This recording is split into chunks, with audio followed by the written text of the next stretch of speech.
ಮಾಲಿವುಡ್ನಂತೆ ಸ್ಯಾಂಡಲ್ವುಡ್ನಲ್ಲೂ ಕೂಡ ಶೋಷಣೆಯ ಕಿಚ್ಚು ಹೊತ್ತಿದೆ. ತನಿಖೆ ಆಗಬೇಕು ಅಂಥೇಳಿ ನಟಿಯರು ಆಗ್ರಹಿಸ್ತಾ ಇದ್ದಾರೆ.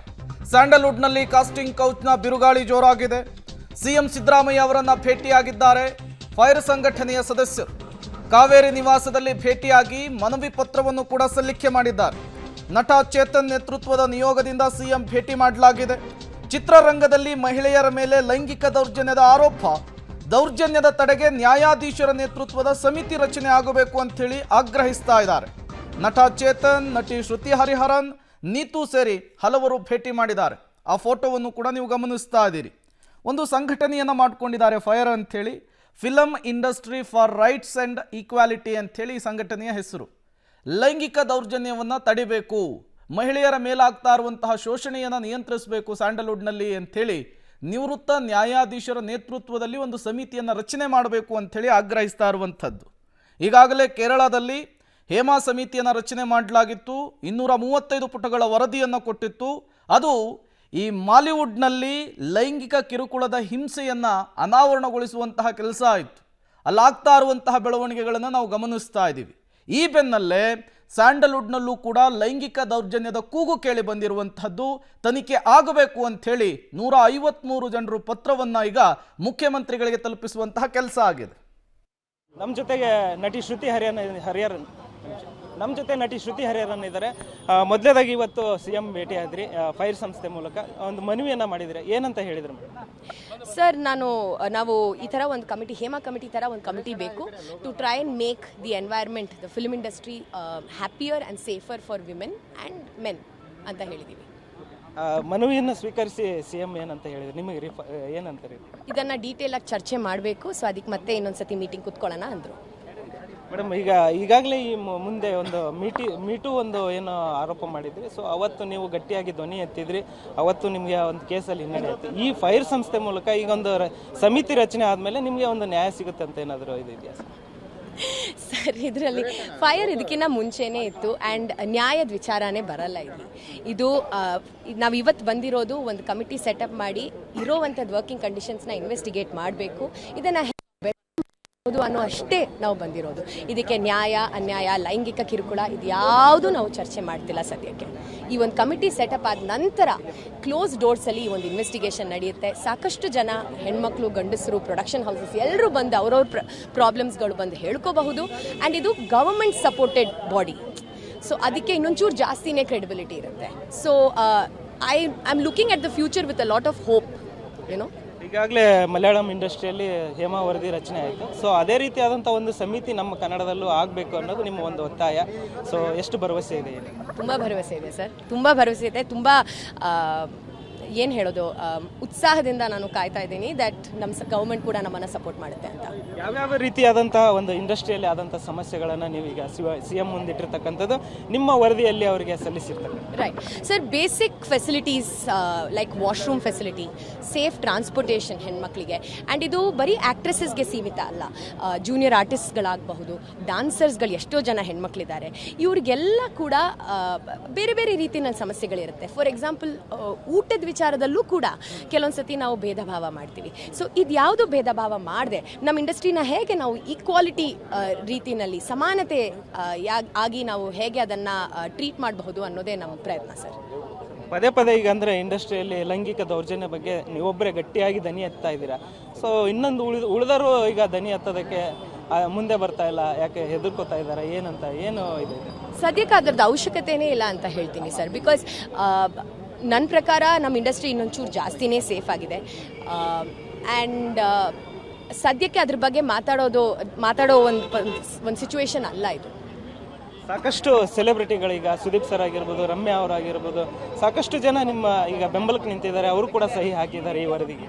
ಹೌದು, and I am very thankful to them sir, because ಇಂಥ ಸೂಪರ್ ಸ್ಟಾರ್ಸ್ ಅಲ್ಲ ಸೀನಿಯರ್ ಮೆಂಬರ್ಸ್ ನಮ್ಮ ಇಂಡಸ್ಟ್ರಿನಲ್ಲಿ ಕೈ ಜೋಡಿಸಿದ್ರೆ ನಮ್ಮ ಕಾಸ್ಗೆ ಇನ್ನೂ ಗಟ್ಟಿಯಾಗುತ್ತೆ. ಬಿಕಾಸ್ ದೇ ಬಿಲೀವ್ ದ್ಯಾಟ್ ಈ ಒಂದು ಕಮಿಟಿ ನಾವು ಕೇಳ್ತಾ ಇರೋದು is to make the entire industry happier and safer across the board. ಇದು ಬರೀ ಲೈಂಗಿಕ ಕಿರುಕುಳ ಅಲ್ಲ, ಸೆಕ್ಷುವಲ್ ಹ್ಯಾರಸ್ಮೆಂಟ್ಗೆ ಸೀಮಿತ ಅಲ್ಲ.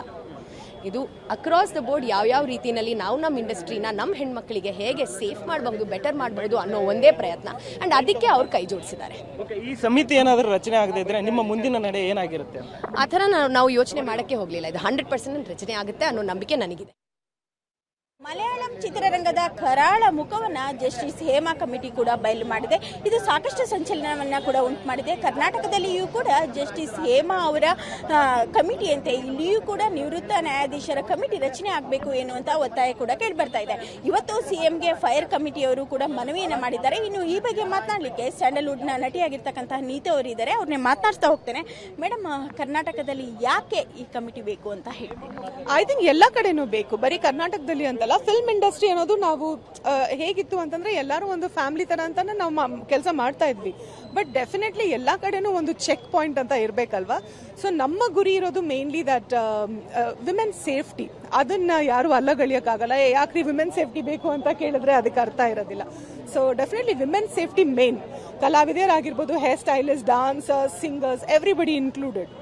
ಓಕೆ ಮೇಡಮ್, ಈಗ ಚೇತನ್ ಅವರು ಕೂಡ ಮಾತನಾಡ್ತಾ ಹೇಳ್ತಾ ಇದ್ರು ಫೈರ್ ಕಮಿಟಿ 2017 ಇದೆ.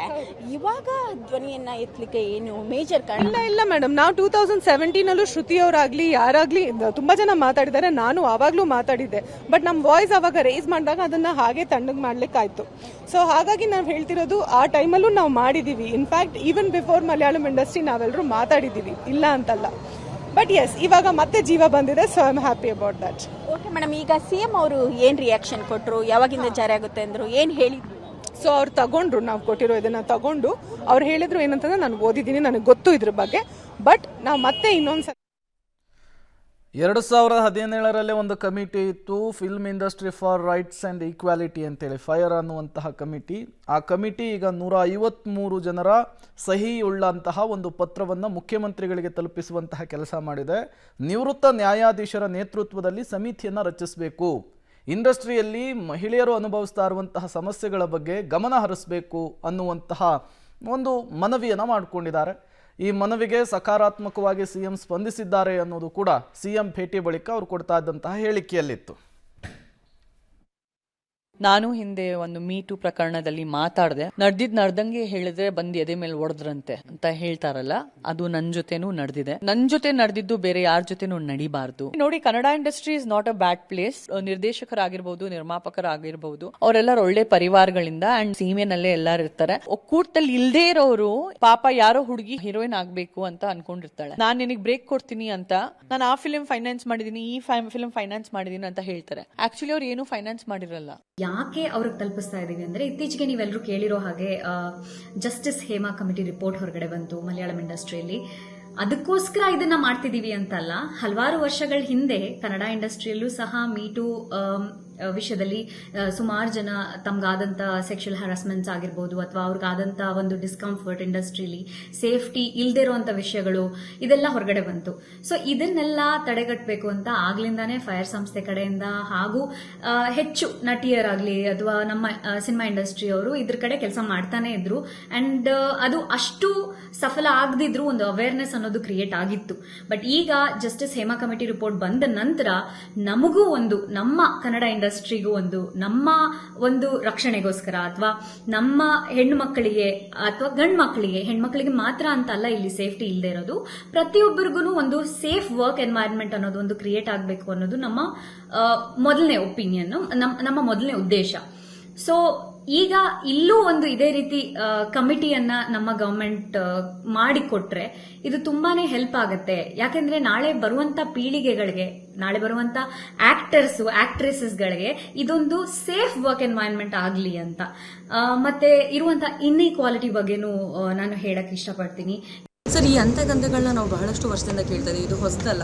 ಈ ಅಂತೆ ಅನ್ನೋದನ್ನ ಹೇಳೋರು ಯಾರೂ ಲೈವಲ್ಲಿ ಯಾವ ಒಂದು ವಿಷಯನೂ ತಗೊಂಬಂದು ನಮ್ಮ ಮುಂದೆ ಪ್ರೆಸೆಂಟ್ ಮಾಡಿಲ್ಲ, ಅಥವಾ ನಾನು ಯಾರ್ದು ಅಥವಾ ಎಲ್ಲಾದರೂ ಈ ಥರ ಡಿಸ್ಕಷನ್ ಆಗೋದನ್ನು ಕಣ್ಣಾರೆ ನೋಡಿಲ್ಲ. So it would be really non sense if I comment on that. So ನನಗದು ಅವಶ್ಯಕತೆ ಇಲ್ಲ. ಯಾವುದೇ ವಿಚಾರನೂ ಕೂಡ ಎಕ್ಸ್ಪೀರಿಯನ್ಸ್ ಅಷ್ಟೇ ಅವರಷ್ಟೇ ಮಾತಾಡಿದ್ರೆ ಅದಕ್ಕೆ ಬೆಟರು. ಸೊ ನಾನು ಮತ್ತೆ ಕೇಳಿಲ್ಲ ಇಂಡಸ್ಟ್ರಿ ಇದ್ದೀನಿ. ಸೊ ನನಗೆ ಆ ಥರ ಯಾವುದೇ ಎಕ್ಸ್ಪೀರಿಯನ್ಸ್ ಆಗಿಲ್ಲ. ಸೊ ಹೇಮಾ ಕಮಿಟಿ ತರ ನಮ್ಮ ಕನ್ನಡ ಫಿಲ್ಮ್ ಇಂಡಸ್ಟ್ರಿನಲ್ಲೂ ಒಂದು ಕಮಿಟಿ ಫಾರ್ಮ್ ಆಗಬೇಕು ಅನ್ನೋ ರಿಕ್ವೆಸ್ಟ್ಗೆ ನಾನು ಕೂಡ ಸೈನ್ ಮಾಡಿದ್ದೀನಿ. ನನ್ನ ಉದ್ದೇಶ ಇಷ್ಟೇ, ನಾನು ಕಲಾವಿದೆಯಾಗಿ ನನ್ನ ಕ್ರಾಫ್ಟ್, ನನ್ನ ಕಲೆ ಮೇಲೆ ನಾನು ಗಮನ ಕೊಡಬೇಕು ಕೆಲ್ಸಕ್ಕೆ ಹೋಗ್ಬೇಕಾದ್ರೆ. ಅಂಡ್ ನನಗೆ ಬೇರೆ ತರ ಆತಂಕಗಳು ಇರಬಾರ್ದು ಅಂತ ನನ್ನ ನಂಬಿಕೆ. ಅದು ನಾನು ಸೇಫ್ ಆಗಿರ್ತೀನ, ನನಗೆ ರೆಸ್ಪೆಕ್ಟ್ ಕೊಡ್ತಾರಾ, ನನಗೆ ಫೆಸಿಲಿಟೀಸ್ ಕೊಡ್ತಾರಾ, ನನಗೆ ಪೇಮೆಂಟ್ ಕರೆಕ್ಟ್ ಟೈಮಿಗೆ ಬರುತ್ತಾ,